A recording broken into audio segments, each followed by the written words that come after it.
Allez tout le monde, regardons ensemble un premier exercice complet. Je vais prendre du temps quand même parce que je veux vraiment montrer non seulement comment appliquer les équations de la cinématique à cet exercice, mais aussi de façon générale comment on va aborder les problèmes, quel genre d'étapes on va vouloir avoir dans les démarches. Accrochez-vous, on va prendre un petit peu de temps pour vraiment bien partir la résolution de problèmes ensemble. Regardons la mise en situation, première chose. Donc, dans la mise en situation, on a Sophie qui vient de se louer une trottinette électrique super puissante. Elle démarre l'engin, active l'accélération maximale, puis on a juste le temps de l'entendre crier « Où est le frein? » puis de réaliser qu'elle va foncer tout droit dans un banc de neige. Donc, supposons qu'on connaît la capacité d'accélération maximale de la trottinette, la valeur de l'accélération qu'elle est capable de produire. Supposons que cette accélération est uniforme, donc constante. Et supposons qu'on sait à quelle distance se trouve le banc de neige. Est-ce qu'on peut concevoir un modèle, c'est-à-dire comme une équation qui permettrait de calculer dans combien de temps est-ce que Sophie va foncer dans son banc de neige et aussi un deuxième modèle, une deuxième équation, savoir à quelle vitesse est-ce qu'elle va frapper le banc de neige. Donc ici, dans le problème, vous remarquez, ça va souvent être comme ça, presque tout le temps, on n'a pas donné de valeur numérique, on n'a pas donné de chiffres. Par contre, on a quand même dit quelles informations sont accessibles, quelle information on va supposer qu'on connaît, et aussi quelle information on va venir chercher. C'est quoi le but? Donc là, le but, ça va être de trouver le temps et de trouver la vitesse finale au moment de frapper le banc de neige.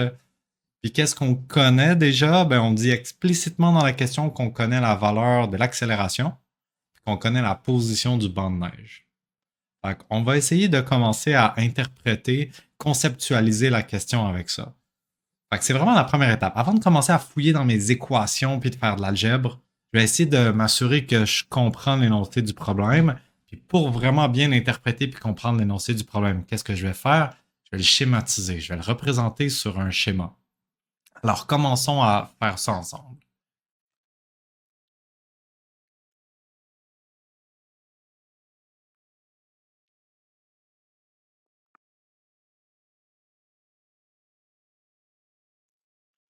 Alors, j'ai commencé à représenter une coupe d'affaires sur mon dessin. Ça n'a pas besoin d'être beau, hein? On essaie juste d'être capable de voir un peu de quoi il s'agit. Première chose importante que j'ai faite, là, on fait de la cinématique en une dimension, seulement selon l'axe des X. Alors, j'ai tracé mon axe des X. J'ai pas besoin d'un axe des Y parce qu'on est vraiment juste là sur une ligne droite en X ici. J'ai quand même identifié c'était quoi l'origine, le X égale 0 de mon système. Fait que je l'ai mis ici à gauche. C'est un peu arbitraire. On ne spécifie pas de position initiale dans le problème. J'ai mis la direction de mon axe des X, positif vers la droite. Euh, j'ai tracé mon personnage, juste un petit bonhomme sourire, Sophie, au début, puis à la fin, j'ai tracé le banc de neige, j'ai identifié que ça, c'était la position finale. Fait que là, on va vraiment venir montrer sur le schéma, j'ai pas terminé, qu'est-ce qui est le initial, qu'est-ce qui est le final, qu'est-ce qui sont des paramètres connus, qu'est-ce qui sont des paramètres inconnus. Je commence par identifier mon point initial au début. Fait que le point initial, il y a deux paramètres sur lesquels je peux me questionner. La position initiale, la vitesse initiale. Ça s'appelle x0, vx0. Dans la question, on ne me dit pas explicitement d'informations par rapport à ça. On ne dit pas elle commence à la position 1,2 m. Ça va vraiment souvent arriver dans les problèmes que ça va être comme ça. Quand on ne spécifie pas une position initiale, ça veut dire qu'on peut un peu choisir c'est quoi la position initiale. Pourquoi faire compliqué quand on peut faire simple? On va mettre juste que la position initiale, c'est 0. On va décider de mettre l'origine de notre système d'axe à cet endroit-là, parce que c'est le plus simple, honnêtement.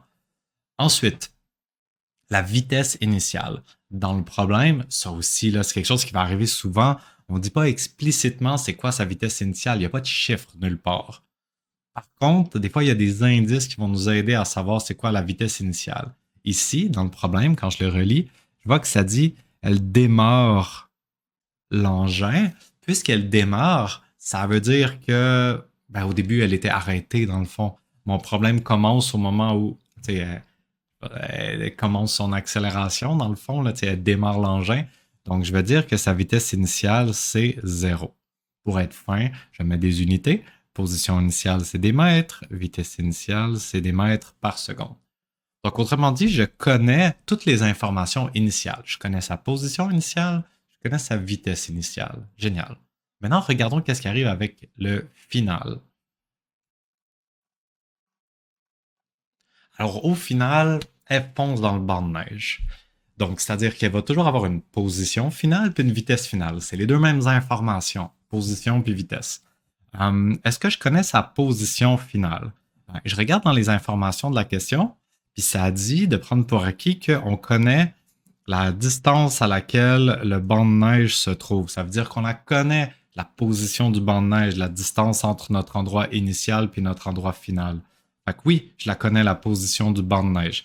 Je peux l'appeler X final si je veux. Je pourrais l'appeler XB pour la position du banc de neige.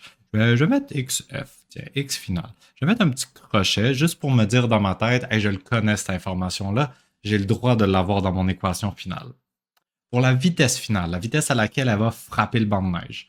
T'sais, on peut se dire, hein, un coup qu'elle va être rendue dans le banc de neige, elle va être arrêtée. Sa vitesse finale, ça va être zéro. Mais il faut faire attention dans ce genre de problème-là. On veut savoir la vitesse à laquelle elle frappe le banc de neige. Fait que pas après qu'elle l'aille frapper puis que ce soit immobilisé, au moment où elle rentre dedans. Fait que sa vitesse finale, ça sera pas zéro. En fait, quand je regarde dans la question, une des questions, c'est de concevoir un modèle pour déterminer sa vitesse au moment où est-ce qu'elle frappe le banc de neige. Fait que je la connais pas, la vitesse finale. Mon but du jeu, un début, ça va être de la déterminer. Je vais mettre un petit point d'interrogation pour dire ça, c'est une information à laquelle j'ai pas accès en ce moment.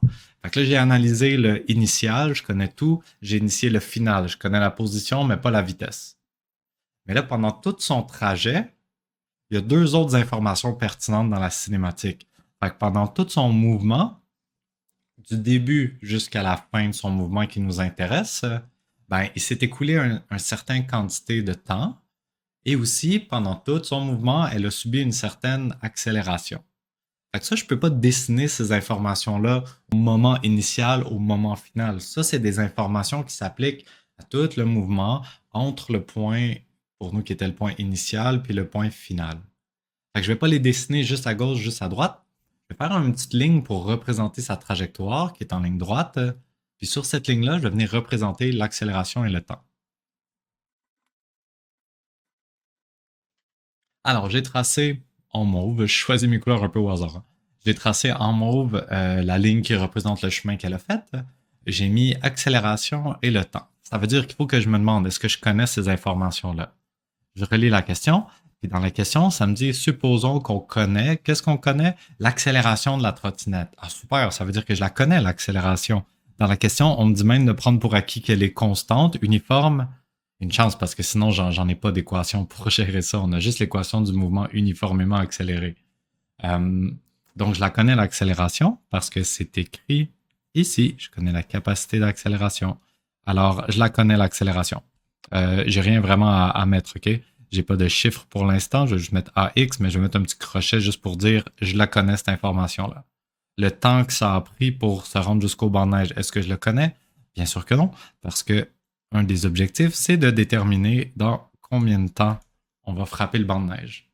Là, je viens vraiment de réussir à faire une carte complète de mon problème. J'ai dessiné l'état initial, l'état final, le trajet, puis j'ai regardé, je me suis questionné sur toutes mes variables, lesquelles je connais, lesquelles je connais pas. Ça veut dire position et vitesse initiale, position et vitesse finale, et entre les deux, le temps et l'accélération. C'est toujours ces mêmes questions-là qu'il va falloir se poser pour un problème de cinématique. Maintenant, je suis prêt à réfléchir à qu'est-ce que je veux construire comme modèle. Ce que je vous recommande de faire pour démarrer les problèmes de cinématique, c'est de se baser uniquement sur les deux équations fondamentales de la cinématique. Je vais les écrire.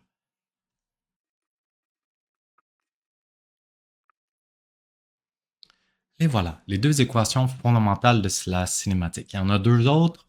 Pour l'instant, je vais les ignorer. Je vais me pratiquer à faire tous les problèmes avec juste ces deux-là parce qu'on peut faire tous les problèmes de la cinématique avec juste ces deux équations-là. Puis pour vrai, ça nous aide à vraiment bien comprendre qu'est-ce qu'on fait de faire les problèmes avec seulement ces deux équations-là. Si on veut, après, on utilisera les deux autres pour prendre des raccourcis, mais pour tout de suite, on y va juste avec celle-là. Dans ces équations-là, je vais juste venir m'identifier quels sont les paramètres que je connais, quels sont les paramètres inconnus ou que je cherche à déterminer dans le problème. Voilà, fait que là, j'ai identifié que je connais la position finale initiale, je connais la vitesse initiale, je connais l'accélération, j'ignore le temps. J'ignore la vitesse finale, je connais la vitesse initiale, je connais l'accélération, j'ignore le temps. Ça m'aide encore à vraiment bien conceptualiser où est-ce que je m'en vais avec tout ça. Maintenant, ce que j'aimerais faire, c'est construire un modèle. Un modèle, c'est simplement une équation qui me permettrait de directement calculer ce que je veux calculer. Si je veux un modèle avec, pour savoir le temps, je veux une équation dans laquelle j'ai temps égale quelque chose. Il faut que ce qu'il y a ici, dans le quelque chose, ça soit uniquement des paramètres qui sont connus dans le problème.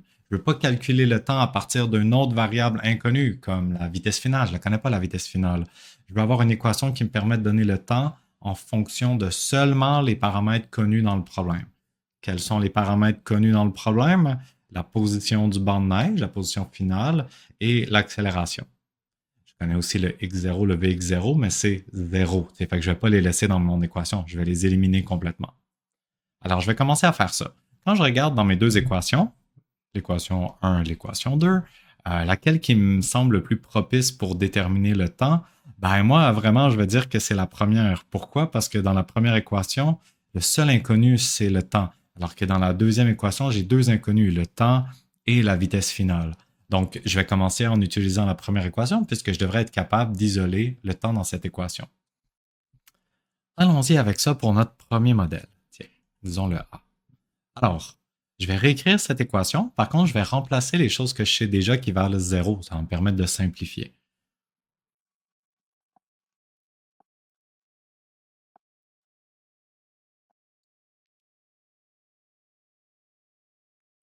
Et voilà, le travail est fait. On vient de construire notre tout premier modèle pour résoudre un problème de cinématique. Alors, j'ai pris mon équation position en fonction du temps. J'ai remplacé les paramètres que je connaissais déjà qui étaient 0, fait que ça m'a permis de juste les faire disparaître. Ensuite, j'ai seulement fait quelques petites étapes d'algèbre pour venir isoler le temps dans mon équation. Et voilà, ça m'a donné une valeur une formule pour le temps. Dans cette formule pour le temps, je vais appeler ça un modèle pour calculer le temps. Ça dépend de seulement deux informations, la position finale et l'accélération. Puis dans la question, on a dit qu'on avait le droit de connaître ces informations-là. Donc, mon modèle pour le temps dépend seulement de deux choses que le problème me dit qui sont connues. Je suis super content. Passons à la prochaine étape. Dans la prochaine étape, on va essayer de déterminer un modèle pour la vitesse finale. Pour déterminer mon modèle pour la vitesse finale, je vais bien sûr utiliser l'équation de la vitesse finale parce que c'est ça que je veux déterminer. Dans cette équation-là, j'ai des choses que je connais déjà, le Vx0 qui est 0, l'accélération qui est connue. J'ai le temps par contre. Mais ça va bien parce que maintenant, j'ai un modèle qui me donne le temps en fonction de autre chose, en fonction de paramètres qui sont déjà connus. C'est ce que j'ai fait dans la question A. Alors, qu'est-ce que je vais faire? Je vais prendre mon équation générale pour la vitesse en fonction du temps. Je vais remplacer le temps par ce qui a déjà été déterminé dans mon modèle A. Et ça va me créer un modèle qui permet de calculer la vitesse finale en fonction de seulement les paramètres du problème. Allons-y pour l'algèbre. Techniquement, je viens déjà de trouver un modèle qui fonctionne. On va tout le temps, comme je suis sûr que vous avez fait dans votre cours de calcul différentiel, essayer de simplifier notre modèle au maximum. Qu'est-ce qu'on peut simplifier au maximum ici? J'ai un AX à l'extérieur de la racine, puis un AX à l'intérieur de la racine. Je vais venir rentrer mon AX dans la racine, ça va devenir un AX à la 2, puis ensuite je vais simplifier le numérateur et le dénominateur.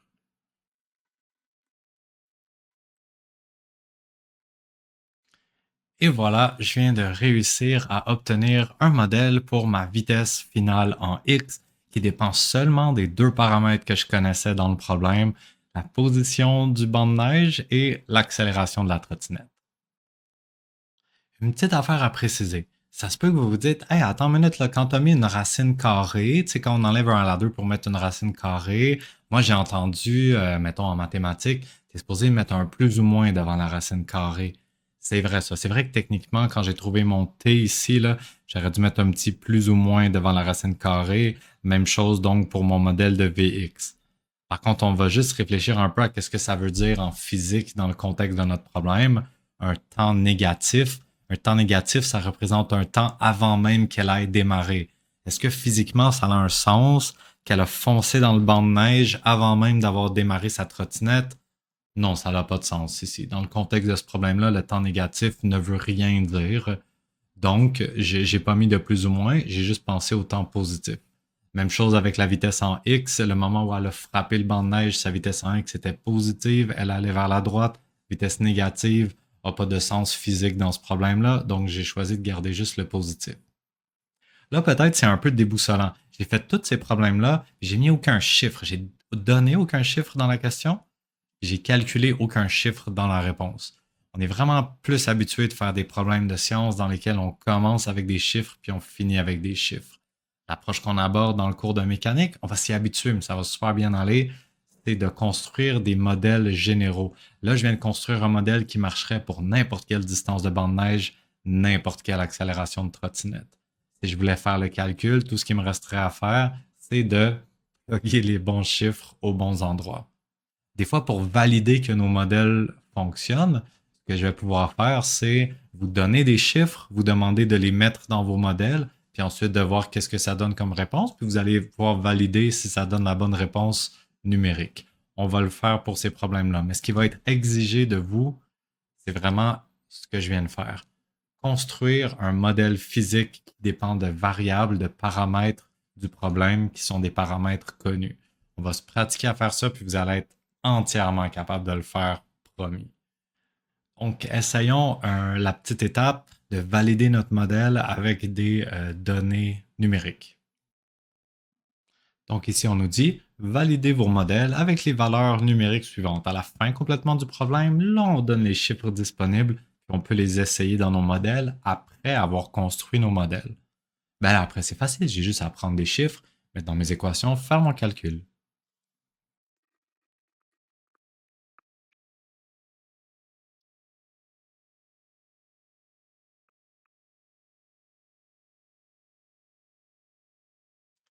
Et voilà, je viens de faire mes calculs puis obtenir mes valeurs numériques. Typiquement, quand vous allez faire les exercices par vous-même dans Moodle, vous allez avoir des problèmes, vous allez pouvoir avoir un endroit dans lequel vous allez rentrer votre réponse, exemple ces réponses-là, vos calculs. Et Moodle, quand vous obtenez les bonnes réponses, va vous dire oui, les réponses sont correctes, félicitations. C'est la façon qu'on a de venir confirmer nos modèles. Quelques petits détails. Vous remarquez peut-être que quand j'ai inséré mes chiffres dans mes équations, le 15 et le 3,2, j'ai pris la peine d'inclure les unités. Ça, c'est quelque chose qui va être demandé. Heureusement, on n'a pas besoin de traîner les unités super longtemps dans les calculs, puisqu'on fait juste mettre les chiffres à la fin. Ben, on écrit les unités une fois quand on met les chiffres, et ensuite on met les unités de la réponse finale, ici qui sont les secondes ou les mètres par seconde. Sinon, au niveau de la précision, vous remarquez peut-être que j'ai gardé 4 chiffres significatifs dans mes calculs. C'est ce que je trouve qui est le plus prudent pour être sûr que ma réponse va être bien dans la petite tolérance que garde Moodle. Vous pouvez garder plus de précision si vous voulez. Vous avez le droit de mettre autant de chiffres après la virgule que vous voulez. La seule erreur à faire, c'est de ne pas trop arrondir. Si j'avais donné comme réponse finale 1,7 ou 9,8, peut-être que ça aurait été trop arrondi puis que j'aurais pas eu la confirmation que mon modèle est correct dans Moodle. Gardez un minimum de 3 chiffres significatifs dans la réponse, mais pendant les calculs, gardez-en au moins 4. Voilà, c'est tout pour le premier problème de modélisation qu'on a fait ensemble. J'ai voulu prendre beaucoup de temps pour vraiment expliquer exactement chaque étape, non seulement comment on va résoudre le problème en appliquant la systématique, mais aussi vraiment ce à quoi on s'attend comme démarche de résolution. On s'attend à un schéma complet, j'ai présenté tous les éléments qui étaient dessus. On s'attend à de la modélisation avec des variables et dans un dernier temps, on s'attend à pouvoir être capable de tester nos modèles avec des valeurs numériques. Si ça avait l'air d'être un peu beaucoup tout ça, pas d'inquiétude, on va se pratiquer toute la session à faire des problèmes comme ça. C'est garanti que vous allez être capable de le faire. Merci beaucoup pour votre attention à cette vidéo. Bonne suite!